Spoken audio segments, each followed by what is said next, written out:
Oke, Mimin langsung lanjut ceritanya. Selamat mendengarkan, dan hidupkan imajinasi para tetua. Cerita pun dimulai. Sudah menjadi rahasia umum bahwa Su-han punya banyak uang, jadi mengapa dia khawatir tentang sesuatu yang kecil seperti 20 juta setahun? Alasan menyebutkan hal ini di sini hanyalah untuk menggunakan ketiga tempat ini sebagai batu loncatan. Mengesampingkan tangga surgawi, sekarang Sekte Phoenix telah berdiri, tentu saja ia perlu berkembang. Saat ini, Sekte Phoenix hanya merupakan kekuatan kecil dan marginal, belum lagi seluruh Upper Starfield, bahkan dalam wilayah level 7. Melihat kembali ke benua Longwu, wilayah bintang tingkat bawah, dan wilayah bintang tingkat menengah, jika Sekte Phoenix berada di urutan kedua, kekuatan mana yang berani mengklaim menjadi yang pertama? Setelah mengikuti Su-han begitu lama, semua orang memahami kepribadiannya. Dia tidak hanya ingin menggulingkan Star Alliance dan membalas dendam atas keluhan masa lalu, tetapi juga ingin mengintimidasi dunia dengan momentum yang lebih kuat dan kekuatan yang lebih besar dari sebelumnya. Yuan Ling, Su-han akan membunuhnya dengan tangannya sendiri. Aliansi Bintang akan membutuhkan klan Phoenix untuk melaksanakan pengepungan dan penindasan. Dia ingin dunia tahu bahwa meskipun dia terlahir kembali tanpa kultivasi, gelarnya sebagai Kaisar Kuno Naga Iblis tidak pernah jatuh. Tentu saja, masih terlalu dini untuk membicarakan hal-hal ini sekarang. Namun saat ini, Sekte Phoenix perlu berkembang. Apa saja jalur normal bagi perkembangan suatu sekte? Pertama, rekrut individu yang berbakat. Kedua, penjarahan sumber daya. Bagi sekte-sekte ini, menjarah sekali selalu merupakan pilihan yang paling tepat. Seiring sekte tersebut tumbuh semakin kuat, tidak ada jumlah sumber daya yang dapat memuaskan mereka, jadi wajar saja jika orang lain mau dengan sukarela mempersembahkan korban kepada mereka. Oleh karena itu, hanya penjarahan yang mungkin. Akan tetapi, penjarahan yang merajalela seperti itu tentu saja membangkitkan ketidakpuasan sejumlah kekuatan besar. Pada titik ini, alasan diperlukan. Danau Qingyue, hutan teratai salju, dan Gunung Xuanjing awalnya merupakan area sumber daya Sekte Hanguang. Paviliun Senming menghancurkan Sekte Hanguang, tetapi karena gangguan dari kekuatan lain, Paviliun Senming tidak dapat melindungi ketiga tempat ini.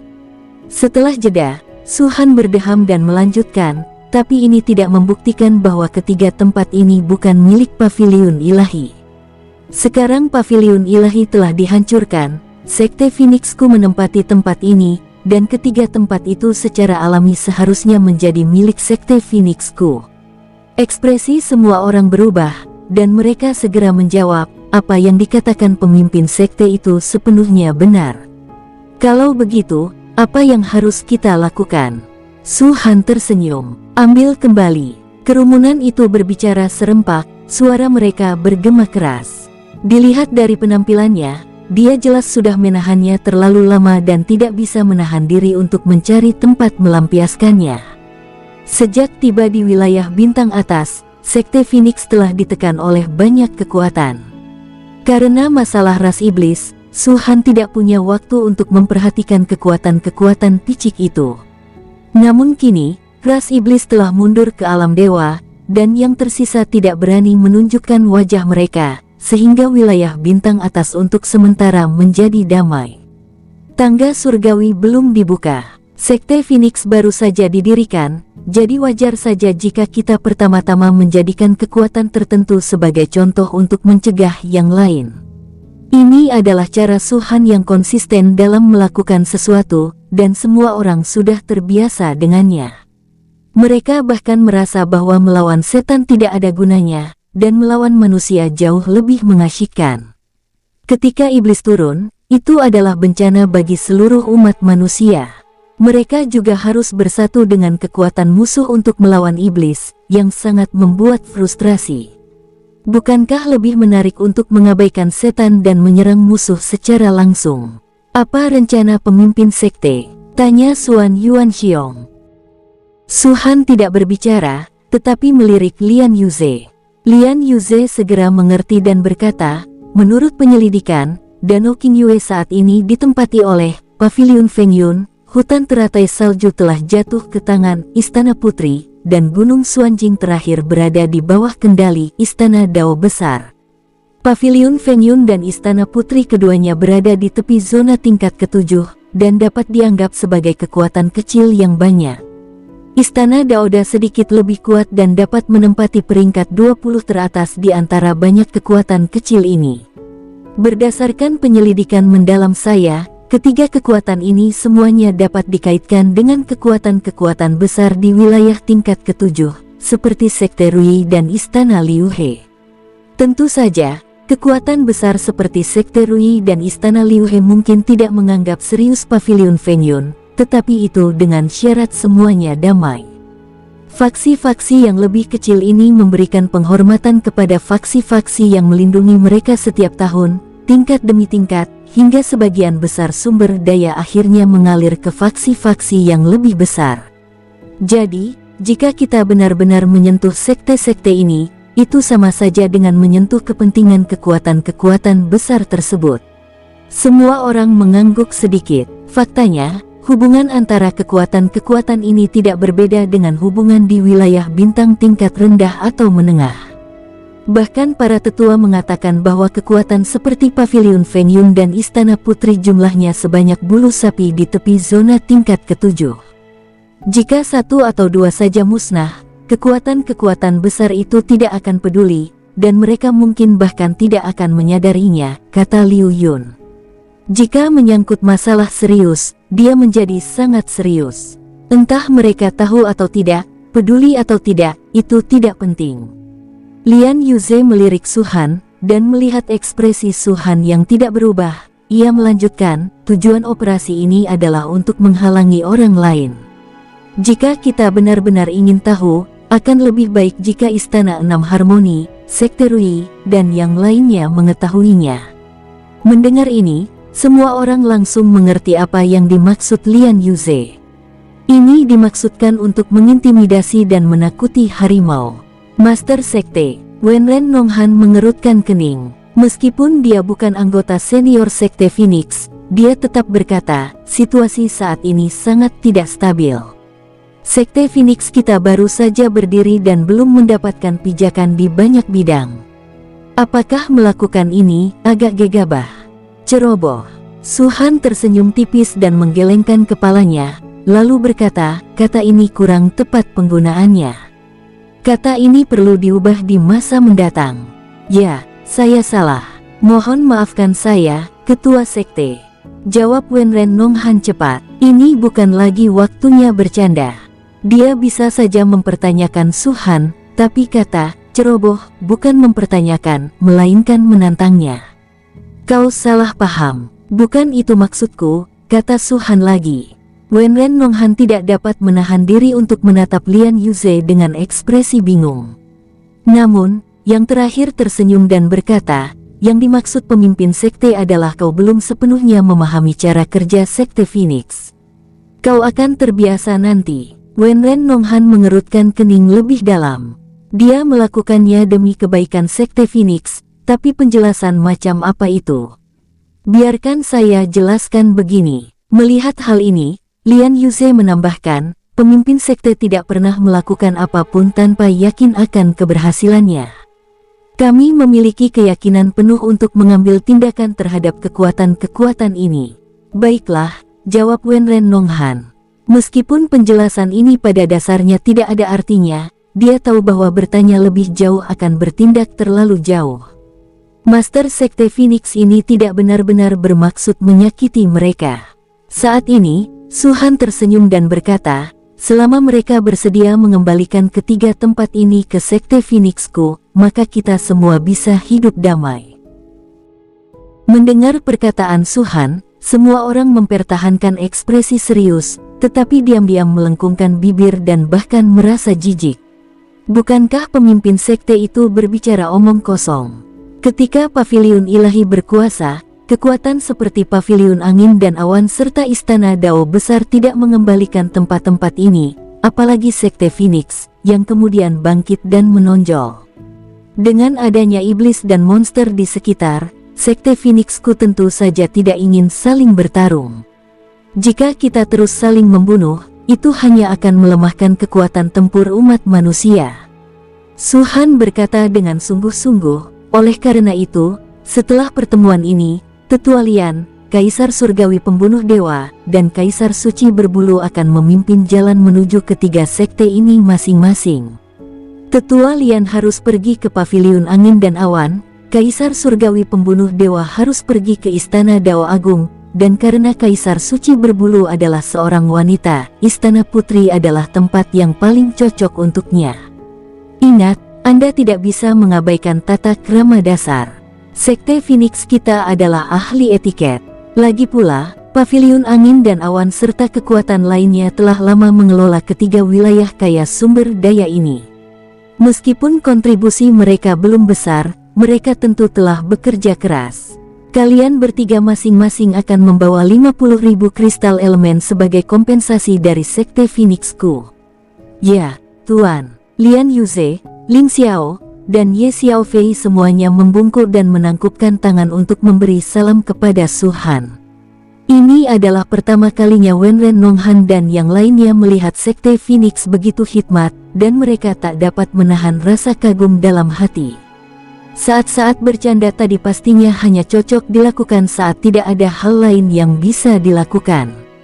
Master Sekte, bagaimana jika mereka menolak mengembalikannya? Tanya Lian Yuze. Ini benar-benar omong kosong, tetapi semua orang menunggu jawaban Su Han.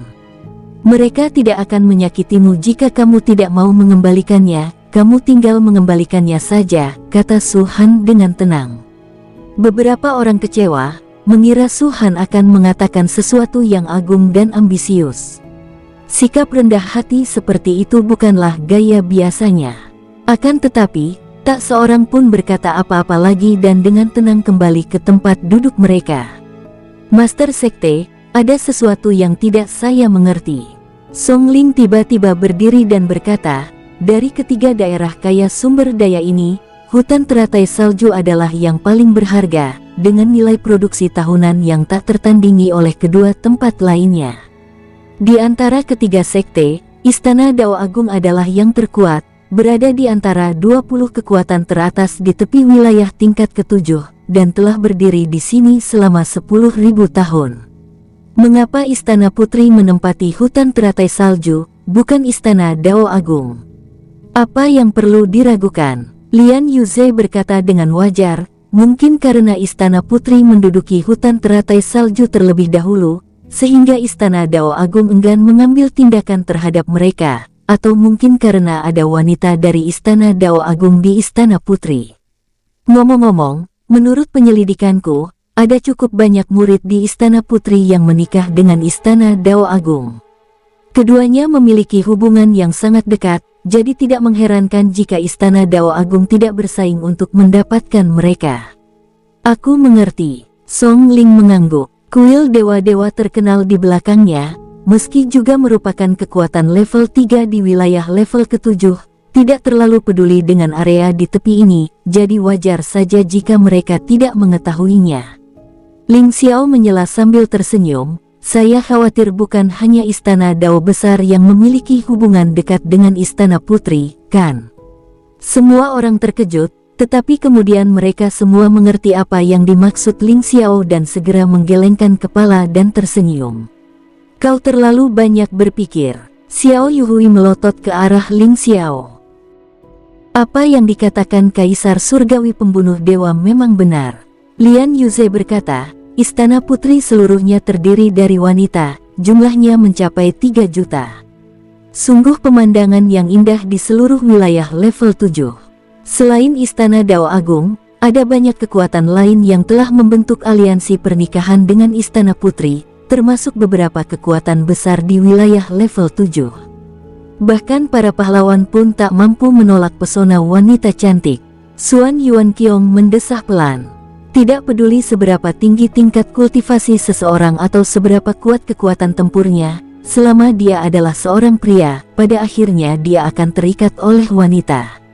Mereka semua ingat bahwa di wilayah bintang bawah dan atas, ada juga sekte yang seluruhnya terdiri dari wanita, seperti Istana Dewi. Sekte semacam itu selalu memiliki latar belakang yang kuat dan hubungan dekat dengan kekuatan lain. Jika kita berbicara tentang kekuatan mana yang bertahan paling lama di Bima Sakti, maka tidak diragukan lagi, itu adalah kekuatan yang seluruhnya terdiri dari wanita. Pelukan lembut bisa menjadi makam pahlawan, itu hal yang wajar, kata Senli sambil melirik Suhan. Suhan memutar matanya, mengapa kau menatapku? Hahaha. Semua orang tertawa terbahak-bahak. Setelah pertemuan tersebut, Lian Yuzhe dan dua orang lainnya segera memimpin tim mereka ke Paviliun Fengyun, Istana Dadao, dan Istana Nuer. Ketiga lokasi sumber daya itu tidak jauh dari Paviliun Ilahi, jika tidak, Sekte Cahaya Dingin tidak akan mampu menempatinya. Fakta bahwa kekuatan seperti Paviliun Fengyun dapat menduduki area kaya sumber daya ini membuktikan bahwa mereka tidak jauh dari Sekte Phoenix. Sekitar 1 jam kemudian, Lian Yuzhe tiba lebih dulu. Paviliun Angin dan Awan dan Paviliun Ilahi cukup mirip, dengan kedua Master Paviliun memiliki kekuatan Dewa Surgawi Bintang 3. Namun, Paviliun Angin dan Awan memiliki sekitar 1,2 juta murid, yang kekuatannya melebihi Paviliun Ilahi. Markas besar Sekte Paviliun Fengyun meliputi area seluas 13.000 li, dengan hampir 150 istana, membuatnya jauh lebih megah daripada Paviliun Senming. Selain itu, Paviliun Fengyun juga memiliki 4 lokasi sumber daya. Ini termasuk Danau Qingyue. Tuan Paviliun Fengyun, bernama Han Cui, adalah seorang pria paruh baya. Selain latihan spiritualnya, hobinya yang terbesar adalah melukis. Dari 150 aula utama di Paviliun Fengyun, 20 diantaranya tidak berpenghuni dan dipenuhi lukisan karya Han Cui. Lukisan-lukisan ini secara garis besar dapat dibagi menjadi 2 jenis. Yang satu adalah binatang mitologi, yang satu lagi adalah seorang wanita. Mengesampingkan binatang-binatang mistis, harus diakui bahwa wanita-wanita yang dilukis Han Cui memang tampak hidup dan jelas. Meskipun ada lebih dari 10.000 lukisan, wanita dalam setiap lukisan memiliki temperamen yang berbeda. Seperti peri, dia tampak hendak terbang keluar dari lukisan, membawa bencana bagi negara dan rakyatnya. Pada saat itu, Han Cui sedang berdiri di depan meja. Dia memegang kuas kaligrafi di tangannya, tetapi ragu untuk meletakkannya, sambil menggambar sketsa sosok dan penampilan seorang wanita tertentu dalam pikirannya. Di sampingnya berdiri seorang pria tua dan seorang wanita tua. Di atas kepala mereka terdapat 2 bintang hitam pucat, yang melambangkan tingkat kultivasi mereka sebagai Dewa Surgawi Bintang 2. Konon, Sekte Phoenix telah menduduki lokasi asli Paviliun Ilahi, dan keberadaan Jinian, keturunan klan suci, tidak diketahui. Ucap lelaki tua itu lirih, seolah takut mengganggu Han Cui. Ini wajar saja. Han Cui selalu sangat fokus saat melukis dan tidak suka diganggu. Baru sebelum ia mulai menulis, lelaki tua itu berani berbicara. Berdasarkan spekulasi kami, tangga surgawi akan segera dibuka. Jinian telah memimpin para iblis jenius lainnya kembali ke alam iblis untuk mempersiapkan tangga surgawi, tambah lelaki tua itu. Han Cui mengangguk, tetapi tidak menjawab. Dilihat dari sikapnya yang asal bicara, sulit dipastikan apakah dia mendengarkan apa yang dikatakan orang tua itu. Guru, kami punya beberapa kekhawatiran, kata wanita tua itu. Apa yang kamu khawatirkan? Han Cui bertanya tanpa mendongak. Wanita tua itu ragu sejenak dan berkata, pemimpin Sekte Phoenix adalah Suhan. Semua orang tahu sifatnya yang keras dan mudah tersinggung. Meskipun kekuatan tempurnya mungkin tidak sebanding dengan Master Paviliun, dia didukung oleh raksasa Istana Yunwang. Selain Istana Raja Awan, Ratu Penghancur juga sudah menegaskan bahwa dia akan memihak Suhan. Dia setengah suci. Seandainya Dewa Kuno Taiji tidak mati, dia pasti bisa mengendalikan Ratu Kehancuran. Meskipun Dewa Iblis Kuno sangat menyayangi murid pribadinya, pada akhirnya dia tidak ingin terlibat dalam hal-hal sepele seperti ini. Selama itu tidak melibatkan muridnya, dia akan tetap netral. Tapi sekarang, bahkan dewa kuno Taiji telah mati di tangan Su Han. Metodenya sungguh menakjubkan, dan sulit diprediksi apakah akan ada lagi yang serupa. Jika memang ada lagi, Han Cui menyela, kalaupun benar-benar ada lebih banyak, dia tidak akan menggunakannya di pavilion Fengyun, itu tidak sepadan. Mendengar ini, wanita tua itu terdiam sejenak, lalu segera mengerti. Ya, melihat seluruh wilayah level 7, di manakah pavilion Fengyun? Bagaimana mungkin Su Han menggunakan metode yang bahkan bisa membunuh setengah orang suci di pavilion angin dan awan? Bukankah itu seperti menggunakan palu godam untuk memecahkan kacang? Jangan khawatir, pavilion Fengyunku hanyalah tempat kecil. Sekalipun langit runtuh, masih ada orang di atas sana yang menopangnya, kata lelaki tua di sebelahnya. Wanita tua itu mengerutkan kening dan berkata, tetapi situasi saat ini adalah pavilion Fengyun, saya telah menduduki Danau Qingyue. Han Cui akhirnya mengangkat kepalanya dan menatap wanita tua itu, lalu bertanya, Danau Qingyue. Apa yang terjadi dengan Danau Qingyue? Secara logika, Danau Qingyue adalah daerah kaya sumber daya dalam lingkup pengaruh Sekte Phoenix. Dulu, Sekte Hangwang memiliki 3 daerah kaya sumber daya seperti itu, tetapi kami membaginya. Sekarang setelah Sekte Phoenix mengambil alih, mereka tidak memiliki satu pun daerah kaya sumber daya tersisa. Tentu saja, Su Han tidak akan puas dengan itu. Sekalipun hanya demi harga diri, dia akan bertindak, kata wanita tua itu. Maksudmu dia akan datang dan meminta kita untuk mengambil kembali Danau Qingyue? Tanya Han Cui. Ya. Wanita tua itu berkata dengan yakin, Danau Qingyue paling dekat dengan markas Sekte Phoenix. Dari segi kekuatan, Istana Dao Agung jauh lebih kuat daripada kita, dan Istana Putri memiliki banyak koneksi dengan kekuatan lain. Target termudah untuk diserang tentu saja pavilion Fengyunku. Anda terlalu memikirkannya. Han Cui menggelengkan kepalanya pelan, Danau Qingyue hanyalah sebuah danau kecil. Nilai produksi tahunannya hanya beberapa juta kristal dewa. Jumlah ini mungkin bahkan bukan setetes air di lautan bagi Su Han. Siapa yang tidak tahu bahwa Su Han lebih kaya daripada sebuah negara? Jika dia benar-benar datang ke sini karena alasan ini, dia tidak hanya akan gagal mendapatkan kembali harga dirinya, tetapi dia juga akan kehilangan harga dirinya lagi. Wanita tua itu cemas dan hendak mengatakan sesuatu ketika ia mendengar pria tua itu berkata, apa yang dikatakan Master Pavilion benar sekali. Bagaimana mungkin seorang kaisar kuno naga iblis yang bermartabat peduli dengan beberapa juta kristal suci saja? Bagaimana mungkin wajahnya akan terlihat begitu buruk? Han Cui menundukkan kepalanya lagi, alisnya berkerut. Dia jelas-jelas tidak memikirkan pertanyaan yang diajukan wanita tua itu, melainkan wanita seperti apa yang harus dia lukis. Menurutku istri-istri Su Han cukup baik, kata wanita tua itu tanpa ekspresi, meski dia marah di dalam.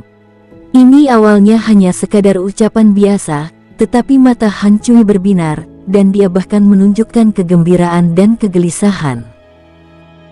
Ya, hahaha. Istri-istri Su Han semuanya cantik jelita.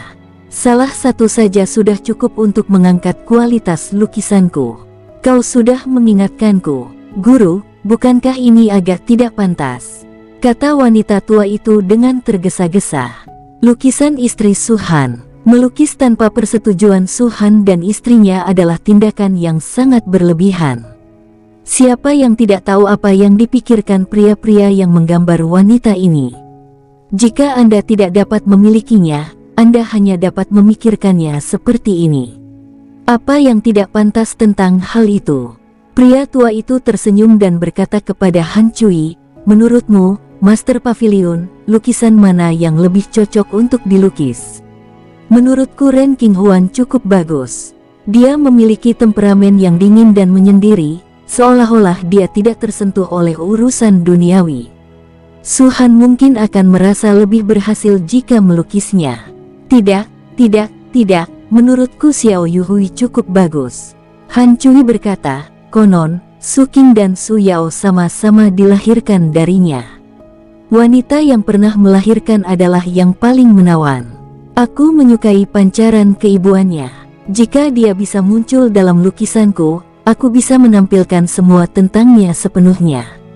Yang bernama Nangong Yu itu juga cukup baik. Dia sangat cantik, kecantikan yang bisa menumbangkan kerajaan, dan dia memiliki kepribadian yang lincah dan menawan, memberinya pesona yang benar-benar berbeda, gumam lelaki tua itu dalam hati. Wanita tua itu mendengarkan dari samping, ekspresinya semakin muram. Sebagai seorang wanita, dia merasa bahwa percakapan Han Cui dengan pria tua itu merupakan penghinaan terhadap wanita. Khususnya, ekspresi cabul di wajah mereka saat berbicara benar-benar menjijikkan bagi wanita tua itu. Namun, Han Cui sangat berdedikasi pada lukisannya, dan sekali ia telah memutuskan, sulit bagi orang lain untuk mengubahnya. Wanita tua itu ingin berkata lebih banyak lagi, tetapi dia takut membuat Han Cui marah, jadi dia hanya bisa menggertakkan giginya dan menahannya. Kalau Su Han tahu ini, bahkan kalau bukan karena Danau King Yue, dia pasti marah besar. Kau, Han Cui, benar-benar ingin melukis istrinya. Kau benar-benar bodoh, pikir wanita tua itu dalam hati. Han Cui jelas tidak tahu apa yang dipikirkannya, dan sama sekali tidak peduli dengan apa yang dipikirkannya. Setelah membulatkan tekadnya, dia akhirnya meletakkan kuas catnya. Saat kuas menyentuh kanvas, wanita tua itu tahu bahwa meskipun ia terus mencoba menghentikannya, ia tidak akan berdaya. Han Cui punya kebiasaan membuat sketsa terlebih dahulu apa saja yang ingin digambarnya dalam benaknya sebelum memulai. Begitu dia mulai melukis, dia tidak akan berhenti sampai dia menyelesaikan seluruh lukisannya. Kepala paviliun menciptakan sebuah lukisan untuk Xiao Yuhui. Su Han seharusnya merasa terhormat. Jika Su Han benar-benar tidak menginginkannya, kepala paviliun bisa melukis lukisan lain dan memberikannya kepadanya, kata lelaki tua itu, melihat ekspresi tidak senang wanita tua itu. Beri dia satu. Mata wanita tua itu hampir keluar dari rongganya. Baiklah, kita mundur dulu dan tidak mengganggu karya Master Pavilion. Pria tua itu melambaikan tangannya. Aula utama menjadi sunyi, hanya sesekali terdengar suara gemerisik lukisan Han Cui yang memecah kesunyian. Namun, tak lama setelah lelaki tua dan perempuan tua itu pergi, sesosok tubuh bergegas masuk, melaporkan kepada Master Pavilion bahwa orang itu tiba sebelum suara itu. Namun saat dia melihat Han Cui tengah diciptakan, dia menelan kembali kata-kata yang hendak diucapkannya. Siapa yang tidak tahu bahwa penulis tidak suka diganggu saat sedang berkarya? Jika seseorang membuat pemimpin sekte marah, tidak akan mengejutkan jika dia langsung dibunuh. Tetapi, dulu mungkin itu bukan masalah, tapi sekarang situasinya mendesak. Orang yang melaporkan hal ini menjadi sangat cemas ketika melihat Han Cui bahkan belum selesai menggambar kepala, hanya beberapa helai rambut. Han Cui mungkin benar-benar memahami hakikat melukis, namun tentu saja tidak sedalam yang diklaimnya, dan tidak pula semenarik yang dipikirkannya. Jadi memang benar dia tidak suka diganggu saat sedang berkarya, tapi juga benar dia tidak selalu bisa fokus sepenuhnya saat berkarya. Sebagai kepala sekte, seseorang tentu tahu apa yang penting dan apa yang tidak. Tanpa mendongak, dia bertanya, "Apa itu?" Mendengar hal ini, pelapor segera mengambil keputusan dan berkata, "Master Sekte, Lian Yuze telah tiba dan ingin bertemu dengan Anda." Lian Yuze. Han Cui terfokus pada lukisannya dan merasa nama itu terdengar familiar, tetapi saat ini ia tidak dapat mengingat siapa orang itu. Dia melambaikan tangannya dan berkata, "Bawa dia ke sini. Biarkan dia melihat lukisanku." Ya, orang yang melaporkan hal ini mengira Han Cui sudah tahu, dan tidak menyadari bahwa Han Cui saat ini sedang berbicara tentang istri Su Han. Jadi setelah menanggapi, dia langsung berlari keluar. Di aula, Lian Yuze dan yang lainnya menunggu dengan tenang. Seperti yang dikatakan Su Han, mereka sangat sopan dan tidak melakukan sesuatu yang berlebihan. Paviliun Feng Yun menyiapkan teh untuk mereka, dan mereka tidak khawatir teh itu beracun, jadi mereka menyesapnya dengan lembut. Sesaat kemudian, orang yang melapor keluar dan berkata dengan sopan, "Komandan Kompi, silakan datang, Tuan." "Terima kasih." Senyum Lian Yuze sangat hangat. Orang yang melapor membawanya ke tempat Han Cui berada, sambil mengingatkannya sambil berjalan, "Penatua Lian, Master Pavilion sedang melukis, Katakan saja apa pendapatmu," kata Lian Yuze. Pihak lain menghela napas lega lalu berkata, "Saat Master Pavilion sedang melukis, beliau paling tidak suka diganggu. Jika Tetua Lian tidak terburu-buru, mohon tunggu sampai Master Pavilion selesai melukis sebelum Anda berbicara." Haha, Lian Yuze tertawa terbahak-bahak. "Wajar saja. Saya sudah lama mendengar bahwa Master Pavilion Han sangat gemar melukis, bahkan dikenal sebagai fanatik lukisan.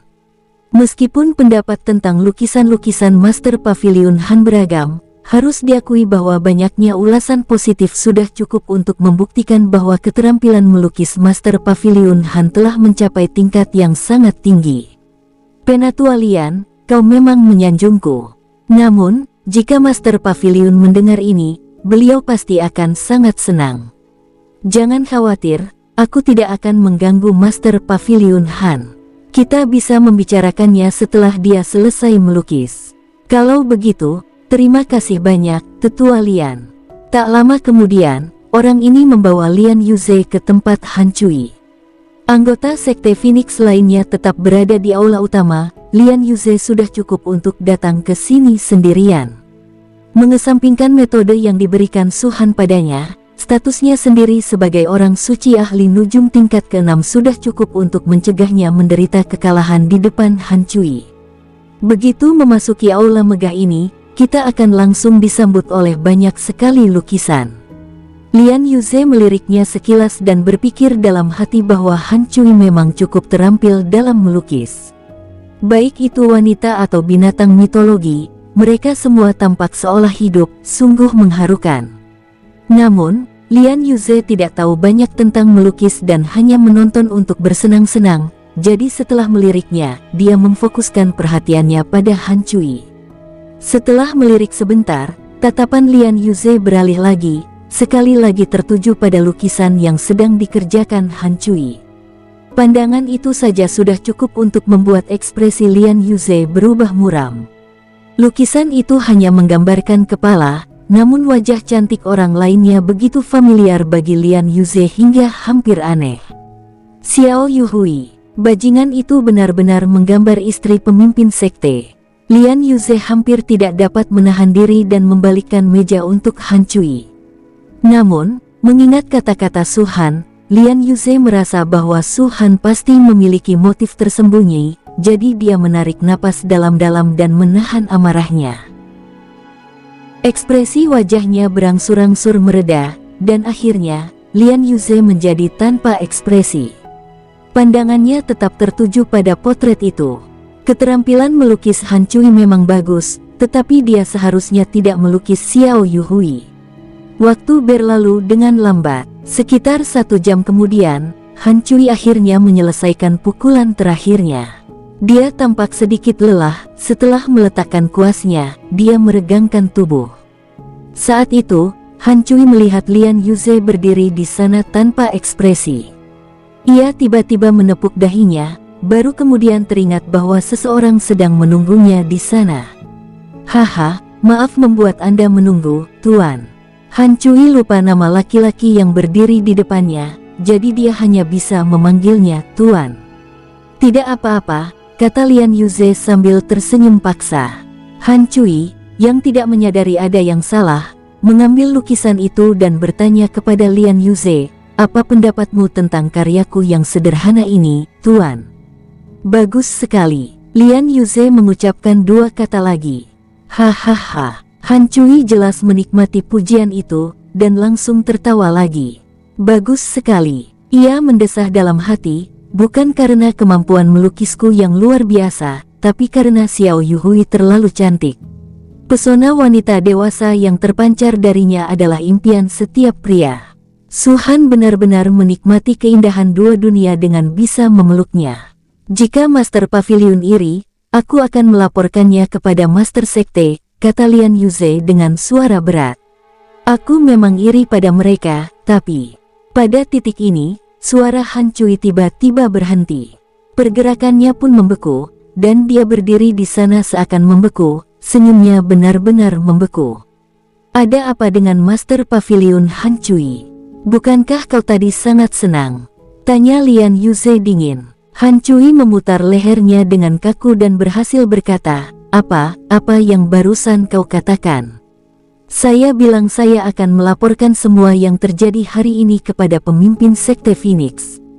Setelah Lian Yuze selesai berbicara, ia menambahkan, tentu saja, saya hanya akan menceritakan apa yang saya lihat dengan mata kepala sendiri, tanpa melebih-lebihkan.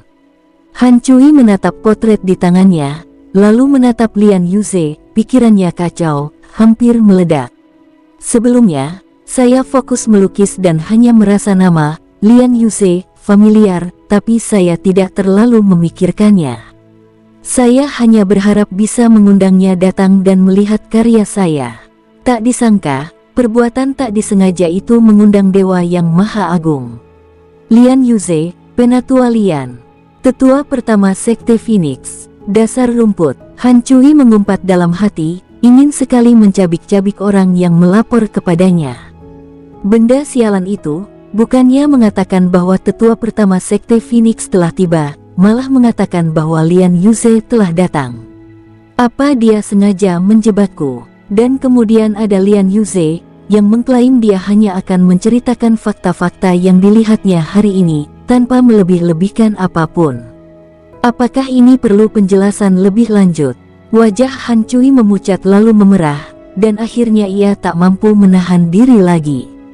Ekspresinya menggelap sepenuhnya, bagaikan awan badai yang berkumpul. Dia tidak takut pada Sekte Phoenix, tetapi dia benar-benar tidak ingin menyinggung mereka. Menurut pandangannya, jika perang pecah, tidak seorang pun akan diuntungkan. Melukis istri Master Sekte Phoenix hanyalah urusan pribadinya, sesuatu yang tidak akan pernah diketahui orang luar. Namun sayangnya, Lian Yuze melihat semua ini.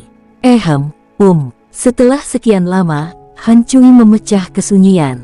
Dia terbatuk pelan dan berkata, Penatua Lian, saya pikir Anda salah paham. Pagi ini, saya melihat seekor burung murai di atap dan langsung tahu bahwa seorang tamu terhormat akan datang. Menurut perhitungan kami, dia seharusnya anggota Sekte Phoenix. Itulah sebabnya kami membuat potret ini sebelum kedatanganmu, dengan harapan tetua Lian dapat membawanya kembali dan memberikannya kepada Nyonya Xiao.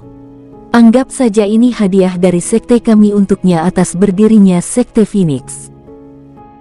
Pada akhirnya, Han Cui merasa apa yang dikatakannya itu benar, dan tanpa tersipu atau ragu sedikit pun, semua rasa malunya lenyap. Benarkah? Perhitungan Master Pavilion Han sungguh mengagumkan.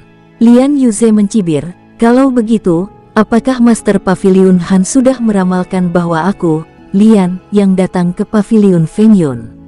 Aku tidak menduganya. Aku hanya membuat perkiraan kasar. Kuharap tetua Lian tidak tersinggung. Hanya saja kemampuanku terbatas. Han Cui menggelengkan kepala dan tersenyum pahit. Melihat Lian Yuze tidak marah, Han Cui merasa sedikit lega.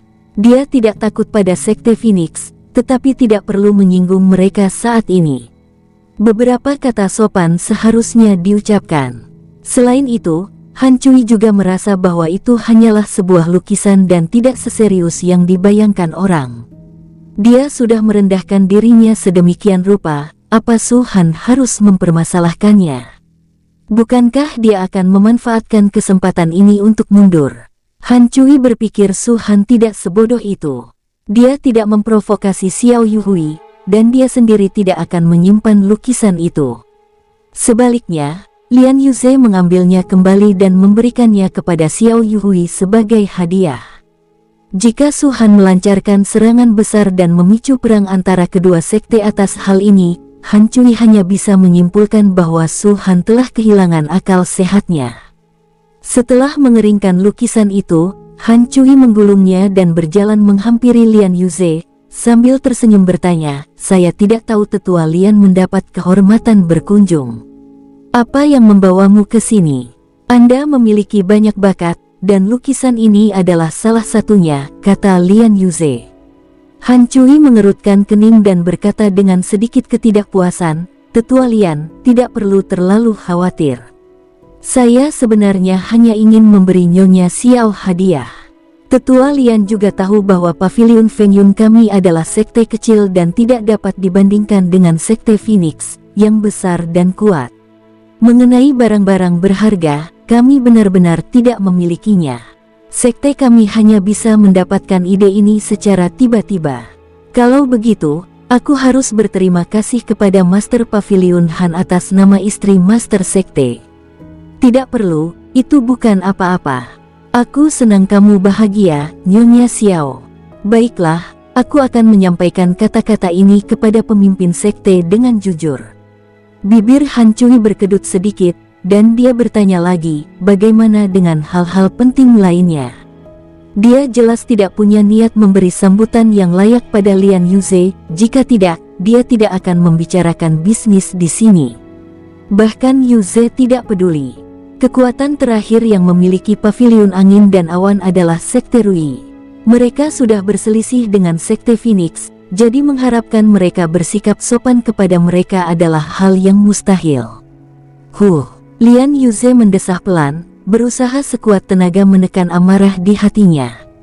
Dia berkata, saya datang ke sini atas perintah pemimpin sekte untuk membahas masalah Danau Qingyue dengan Master Paviliun secara rinci. Danau Qingyue. Han Cui mengerutkan kening dalam hati, namun berpura-pura bingung di permukaan, dan bertanya, apa yang terjadi dengan Danau Qingyue? Lian Yuze mencibir dalam hati, sudah lama menduga orang ini akan pura-pura bodoh. Sesuai keinginan pemimpin sekte, Danau Qingyue awalnya milik sekte Hanguang. Setelah sekte Hanguang hancur, Paviliun Senming menempatinya. Namun, karena kekuatannya yang lemah, Paviliun Senming tidak mampu mengelola Danau Qingyue, sehingga Paviliun Fengyun untuk sementara mengambil alih pengamanannya. Lian Yuze menekankan kata, menjaga keamanan. Melihat Han Cui tampak berpikir keras, Lian Yuze melanjutkan, karena kediaman sekte ini sekarang milik sekte Phoenix, 3 lokasi sumber daya, termasuk Danau Qingyue, tentu saja harus diambil kembali. Sebelum Han Cui sempat menjawab, Lian Yuze melanjutkan, namun, pemimpin sekte kami baik hati, dan sekte Phoenix kami adalah sekte yang menjunjung tinggi etika, jadi wajar saja jika kami tidak akan menggunakan tipu daya atau kekerasan.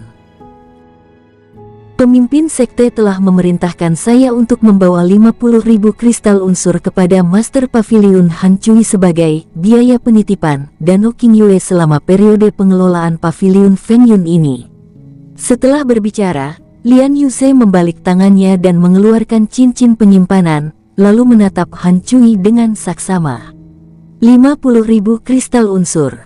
Han Cui melirik cincin penyimpanan itu dan berkata sambil tersenyum paksa, pemimpin sekte Suhan, ini sungguh murah hati. 50.000 kristal elemen setara dengan 5 juta kristal dewa di pasaran, kan? Ini jumlah yang tidak sedikit, dan sekte kami tidak berani menerimanya tanpa izin. Tetua Lian, kumohon, ambil kembali. Apakah Master Paviliun Han menganggapnya terlalu sedikit? Tanya Lian Yuze. Bagaimana menurutmu? Han Cui, yang terlalu malas berpura-pura dengan Lian Yuze, berkata, nilai produksi tahunan Danau Qingyue sekitar 4 juta kristal dewa. Dengan sedikit usaha, seharusnya bisa melebihi 5 juta kristal dewa. Master Sekte Suhan, Anda berniat membeli kembali Danau Qingyue dengan 50.000 kristal elemen. Apakah Anda sedang bermimpi? Master Paviliun Han salah paham. Master Sekte tidak berniat membeli Danau Qingyue. Danau Qingyue awalnya milik Sekte Phoenix. Terus terang saja, 50.000 kristal elemen ini hanyalah kompensasi dari Master Sekte kepada Paviliun Fengyun. Lian Yuze tidak lagi bersikap sopan. Bercanda. Siapa bilang danau bulan cerah pasti milik Sekte Phoenix? Han Cui mencibir, apa yang bisa membuktikan bahwa Danau Qingyue milik Sekte Phoenix? Menurut Tetua Lian, Aliansi Bintang adalah kekuatan terkuat di bawah Bima Sakti, dan diakui oleh semua kultivator. Bukankah Sekte Phoenix juga seharusnya milik aliansi bintang? Master Pavilion Han agak tidak masuk akal. Danau Qingyue berada dalam lingkup pengaruh Sekte Phoenix. Kalau bukan milik Sekte Phoenix, lalu milik siapa? Tanya Lian Yuze dengan tenang. Kau bercanda. Bagaimana kau bisa membuktikan bahwa Danau Qingyue berada dalam lingkup pengaruh Sekte Phoenixmu? Lagi pula, bagaimana aku bisa tahu seberapa luas lingkup pengaruh Sekte Phoenix? Jika kau bilang seluruh wilayah bintang atas milik Sekte Phoenix, haruskah aku menyerahkan kepalaku padamu? Raut wajah Han Cui berubah muram. Wakil pemimpin sekte itu benar, Sekte Phoenix benar-benar berani memiliki ide-ide liar. Sudah lebih dari 300 tahun, dan tak seorang pun berani menyebut Danau Qingyue kepadanya. Sekte Phoenix-nya baru saja pindah dan bahkan belum menetap, dan mereka sudah ingin merebut makanan dari mulut harimau. Apakah ini penolakan dari Master Pavilion Han? Tanya Lian Yuze. Ambil kristal unsurmu dan keluar dari sini sekarang juga. Han Cui menunjuk keluar dan berteriak, orang macam apa yang berani bersikap begitu arogan di hadapanku? Aku sudah bersikap sopan padamu, dan kau malah memanfaatkannya. Apa kau pikir aku tidak punya emosi? Kembalilah dan beritahu ketua sektemu bahwa distrik tingkat 7 ini bukan milik keluarga Su. Kalau dia berani membuat masalah lagi, aku akan membuatnya menyesal. Bagus. Lian Yuze meletakkan potret itu di atas meja dengan senyum yang sangat cerah. Master Sekte akan datang sendiri untuk mengambil hadiah yang dikirim oleh Master Pavilion Han. Han Cui mengerutkan kening. Apakah ini dianggap ancaman? Dia ingin mengatakan sesuatu, tetapi Lian Yuze telah menghilang dari pandangan. Pada hari itu, Lian Yuze, Ling Xiao, dan Ye Xiaofei semuanya kembali. Seperti yang diharapkan, tanpa terkecuali, ketiga sekte, Pavilion Fengyun, Istana Putri, dan Istana Dao Dao, tidak menginginkan kristal unsur Sekte Phoenix. Mereka juga tidak setuju untuk mengembalikan ketiga lokasi sumber daya tersebut kepada Sekte Phoenix. Padahal dalam dunia perkuliah, membicarakan sesuatu akan kembali atau tidak memang kurang tepat. Persaingan antar sekte sudah sangat sengit. Begitu sesuatu sudah dalam genggaman mereka, bagaimana mereka bisa berharap untuk mengembalikannya? Ini bukan dunia fana, di mana ada dokumen tertulis untuk membuktikan kepemilikan, siapapun yang memilikinya.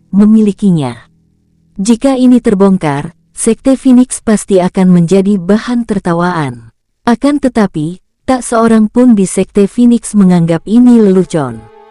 Setelah Lian Yuze dan dua lainnya kembali, Su Han segera memberi perintah. Pedang diarahkan ke Pavilion Angin dan Awan. Seolah-olah mereka telah bersiap untuk ini. Sekte Phoenix segera mengirim sejumlah besar individu kuat setelah Su Han memberi perintah. Kecepatan dan kelincahan gerakannya mencengangkan, bagaikan kilat, tanpa ragu-ragu atau tertunda sedikit pun. Kurang dari 3 jam setelah Han Cui menolak Lian Yuze, sebelum dia sempat bereaksi, pasukan Sekte Phoenix telah mengepung markas Pavilion Fengyun. Pavilion Fengyun yang tadinya tenteram tiba-tiba dikepung dari semua sisi, dan semua orang menjadi gelisah. Apa? Di dalam aula utama, Han Cui awalnya berencana untuk melanjutkan melukis, karena ia tidak punya hal lain untuk dilakukan. Tetapi ketika ia mendengar laporan pembantunya, sikatnya yang belum jatuh, segera berhenti di tempatnya. Bahkan dua wakil kepala pavilion yang berdiri di samping pun terkejut dan tidak dapat mempercayainya. Sekte Phoenix benar-benar telah bergerak menyerang Pavilion Angin dan Awan milikku. Ini jelas sudah direncanakan sebelumnya. Kalau tidak, bagaimana mungkin bisa dilakukan secepat itu?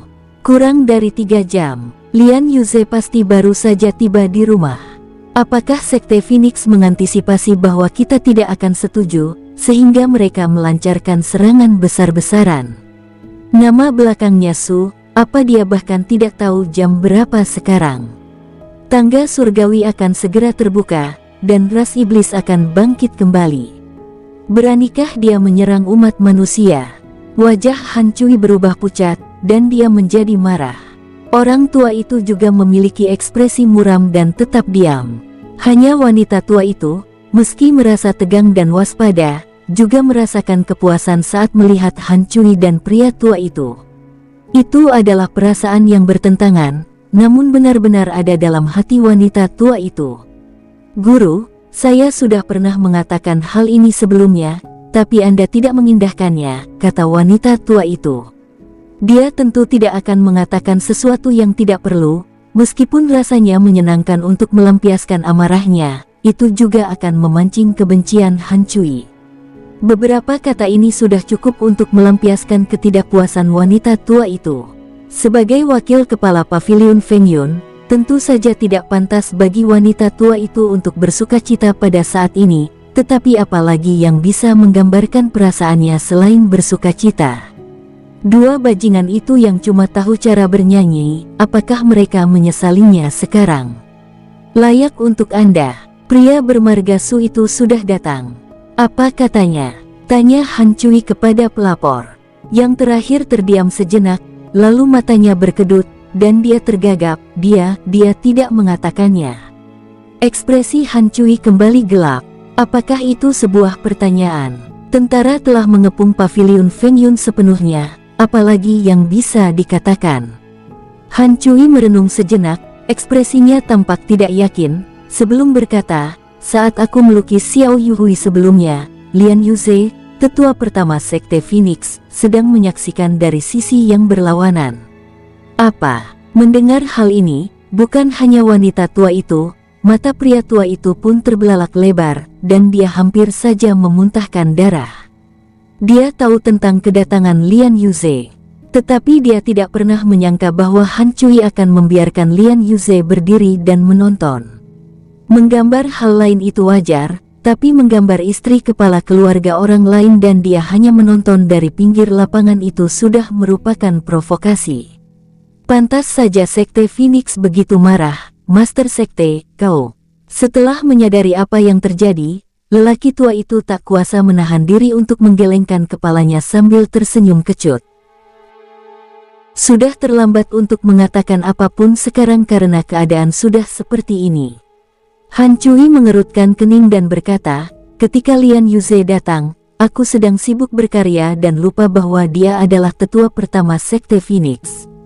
Kalau tidak, aku tidak akan membiarkan dia masuk dan mengawasiku seperti itu.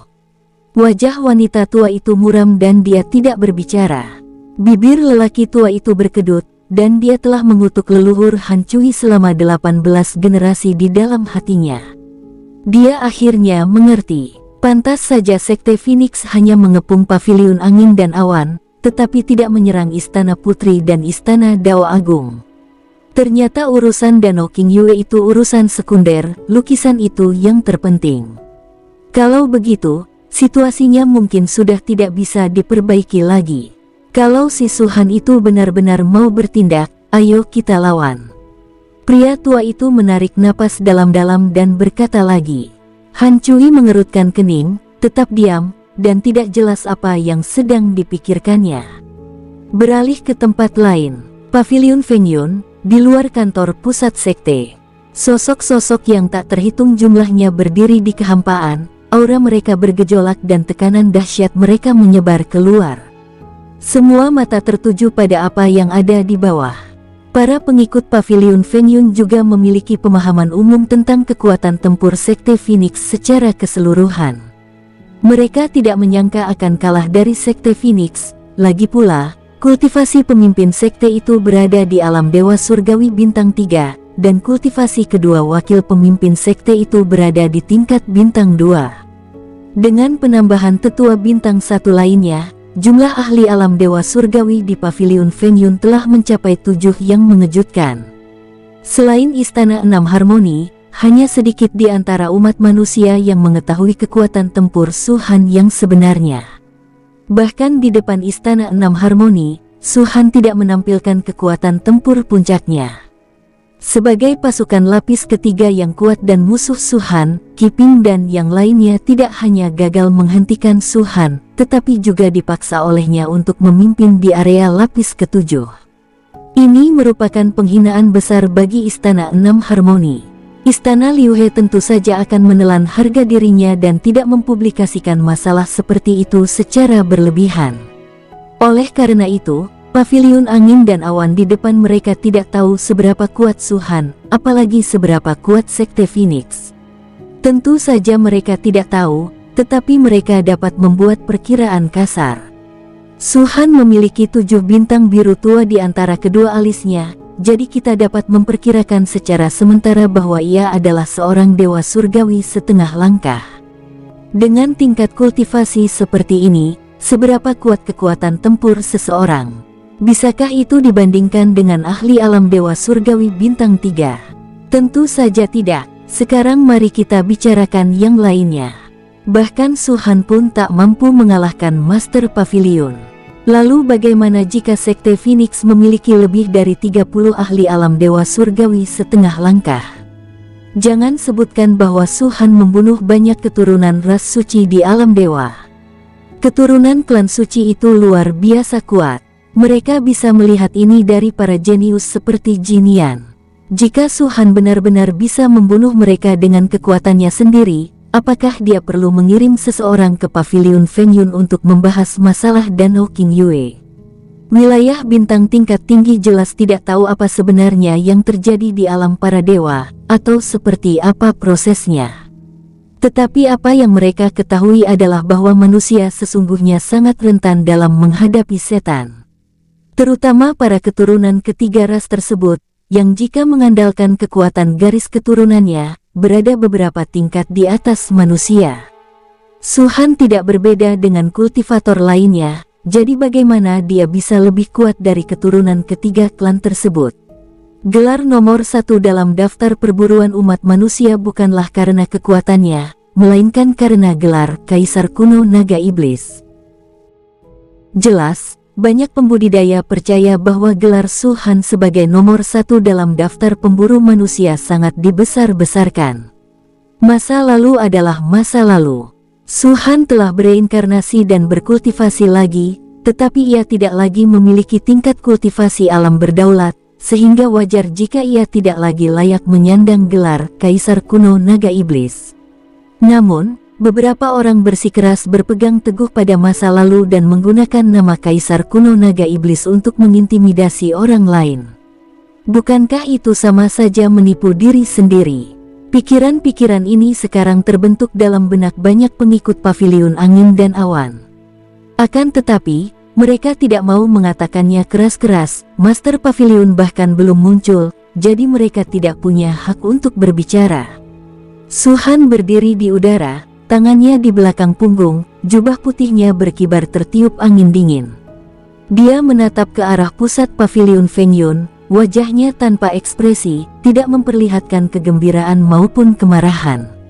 Akan tetapi, banyak anggota tingkat tinggi Sekte Phoenix di sekitarnya tidak setenang dirinya. Para pengikut paviliun Feng Yun dapat melihat dengan jelas bahwa, selain Su Han, para anggota tingkat tinggi Sekte Phoenix semuanya memiliki ekspresi dingin, penuh amarah, dan memiliki niat membunuh yang kuat yang terpancar dari mereka. Di samping Su Han berdiri seorang wanita. Itu adalah Xiao Yuhui. Dia tidak mudah marah, tetapi saat ini, wajahnya tertutup lapisan es. Bagi Han Cui, melukis tanpa izin merupakan suatu penodaan dan penghinaan terhadap dirinya. Tidak seorang pun dapat mengendalikan apa yang dipikirkan orang lain, bahkan jika pikiran itu ditujukan kepada Anda. Namun jika pihak lain mengungkapkannya dalam bentuk tertulis, ceritanya lain lagi. Han Cui terlalu takut untuk menunjukkan dirinya. Setelah beberapa lama, Xiao Yuhui berbicara lebih dulu, suaranya tegas dan tajam. Para pengikut paviliun Feng Yun di bawah saling berpandangan, tetapi tak seorang pun berbicara. Hahaha, ada teman yang datang dari jauh, tapi aku belum sempat menyapa kalian dengan baik. Maaf. Tepat pada saat itu, suara tawa menggema dari kejauhan. Segera setelah itu, cekak, kehampaan itu terkoyak, dan 10 sosok muncul darinya. Di atas alis mereka terdapat bintang-bintang hitam pucat yang jumlahnya bervariasi, dengan jelas menunjukkan bahwa mereka semua berada di alam dewa surgawi. Saat mereka berjalan menuju tempat ini, kehampaan bergetar, setiap langkah meninggalkan jejak. Ketika mereka akhirnya mencapai Su Han dan yang lainnya, sekitar beberapa ratus meter jauhnya, kekosongan di belakang mereka telah berubah sepenuhnya menjadi hitam. Apa ini unjuk kekuatan? Apa kau pikir Sekte Phoenixku tidak punya kultivator alam dewa surgawi? Xiao Yuhui mencibir. Hanya mereka yang berada di alam dewa surgawi yang dapat menghancurkan kehampaan sesuka hati. Begitu Han Cui dan kelompoknya muncul, mereka langsung menampilkan pertunjukan ini. Apalagi kalau bukan unjuk kekuatan. Nyonya Xiao terlalu memikirkannya. Han Cui segera melambaikan tangannya, tampak gemetar ketakutan, dan berkata, "Aku hanya tidak ingin Nyonya Xiao dan Ketua Sekte Su menunggu terlalu lama, jadi aku bergegas secepat mungkin. Jika Nyonya Xiao masih salah paham dengan maksudku, maka aku benar-benar akan dirugikan." Ekspresi Xiao Yuhui dingin, tetapi ia tidak berkata apa-apa lagi. Ia malah mundur selangkah, memberi ruang bagi Su Han. Pada saat ini, hanya Su Han yang berdiri di garis depan Sekte Phoenix. Adegan ini membuat mata Han Cui dan yang lainnya berbinar-binar. Apa kelebihan Su Han hingga bisa menikahi istri yang begitu berbudi luhur? Dia sangat cantik, bertubuh indah, dan bahkan menawan saat marah. Terlebih lagi, dia sangat bijaksana. Wanita seperti itu sungguh patut ditiru, pikir Han Cui dalam hati. Tentu saja, ini hanya apa yang ada di pikirannya, dan tentu saja dia tidak akan menunjukkannya. Setelah berdehem 2 kali, Han Cui tampak ingin meredakan suasana yang menindas. Ia lalu tersenyum dan berkata, "Berdiri di sini seperti ini tidak akan berhasil. Bagaimana kalau Ketua Sekte Su dan Nyonya Xiao ikut denganku ke Paviliun Feng Yun? Kami baru saja menerima setumpuk teh berkualitas baru beberapa hari terakhir ini. Bagaimana kalau kita coba bersama?" Tuan Su Han tidak tertarik pada teh, jadi saya tidak akan repot-repot mencicipi teh. Su Han berkata dengan tenang, "Aku hanya mendengar bahwa kultivasi Master Paviliun Han Cui sangat mencengangkan, dan nadanya sangat arogan, seolah-olah dia ingin membuat sekteku mengalami nasib buruk." Han Cui terkejut. Dia langsung marah dan berteriak, Siapa yang berani membuat Ketua Sekte Su menderita? Dasar bajingan, beraninya kau bersikap tidak hormat kepada Ketua Sekte Su. Keluar dan minta maaf kepada Ketua Sekte Su." Para penonton terdiam sejenak ketika menyaksikan penampilan Han Cui. "Kita kesampingkan dulu masalah itu dan bicarakan tentang Danau Qingyue." Su Han melanjutkan, "Danau Qingyue awalnya merupakan area sumber daya bagi Sekte Hanguang. Sekarang Sekte Phoenixku telah pindah ke bekas markas Sekte Hanguang. Kami bermaksud untuk merebut kembali Danau Qingyue. Seharusnya ini bukan permintaan yang terlalu besar, kan?" Melihat Su Han mengemukakan masalah Danau Qingyue di depan para pengikut kedua sekte, Han Cui akhirnya kehilangan kesabaran untuk terus bertindak.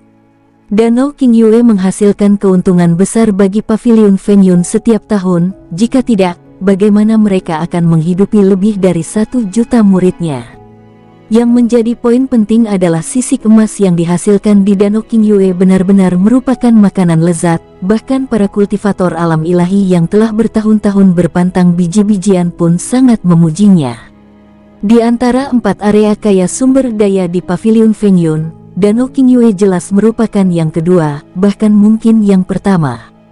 Sekalipun mereka harus merelakan salah satu area kaya sumber daya ini, para murid percaya bahwa Danau Qingyue tidak boleh direlakan. Lagi pula, Paviliun Feng Yun tidak lebih lemah dari Sekte Phoenix, hanya saja jumlah muridnya lebih sedikit. Namun, para ahli tingkat tingginya mampu mengalahkan Sekte Phoenix, jadi mengapa harus menyerah? Sebagai pemimpin Paviliun, Han Cui secara alami tahu kapan harus bersikap lunak dan kapan harus bersikap keras. Senyum di wajahnya perlahan menghilang, dan Han Cui berkata dengan acuh tak acuh, "Penatua Lian Yuze pernah menyinggung masalah ini kepada paviliun ini sebelumnya, dan berakhir dengan suasana hati yang buruk. Paviliun ini berpikir bahwa orang-orang di bawah ini boleh saja bersikap bodoh, tetapi ketua sekte Su seharusnya bersikap bijaksana. Saya tidak menyangka ketua sekte Su akan bersikap begitu tidak bijaksana. Seperti kata pepatah lama, bahan yang paling berharga dan langka adalah milik mereka yang berbudi luhur. Karena paviliun ilahi tidak mampu melindungi Danau Qingyue, paviliun Feng Yunku harus mengambil alihnya. Jika tidak, paviliun ilahi akan jatuh ke tangan kekuatan lain. 300 tahun bukanlah waktu yang singkat, kan? Sekte Phoenixmu baru saja berdiri di wilayah tingkat 7, tapi kau sudah menunjukkan sikap arogan seperti itu.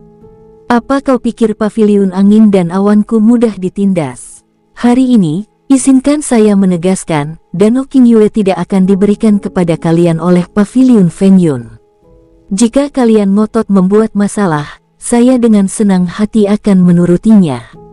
Pada titik ini, aura Han Cui meletus, dan tekanan kultivasi alam Dewa Surgawi Bintang 3 miliknya tampak terwujud, menekan semua aura yang terpancar dari para pengikut Sekte Phoenix. Mendengar hal ini, para pengikut paviliun Feng Yun menjadi bersemangat dan penuh semangat juang. Selama pemimpin sekte memberi perintah, mereka akan segera menyerang Sekte Phoenix. Takut, jika paviliun Feng Yun benar-benar pemalu, ia pasti sudah dihancurkan oleh kekuatan lain sejak lama, mengingat ia mampu berdiri di tepi zona tingkat ke-7 selama bertahun-tahun. Baiklah, mari kita kesampingkan masalah Danau Qingyue untuk saat ini. Su Han mengabaikan tatapan provokatif itu, ekspresi tenangnya menghilang dan berubah dingin. Penafsiran apa yang ingin diberikan oleh Master Paviliun Han mengenai lukisan Xiao Yuhui? Bersambung, sampai jumpa di episode berikutnya. Semoga kalian semua terhibur. Terima kasih, bye-bye.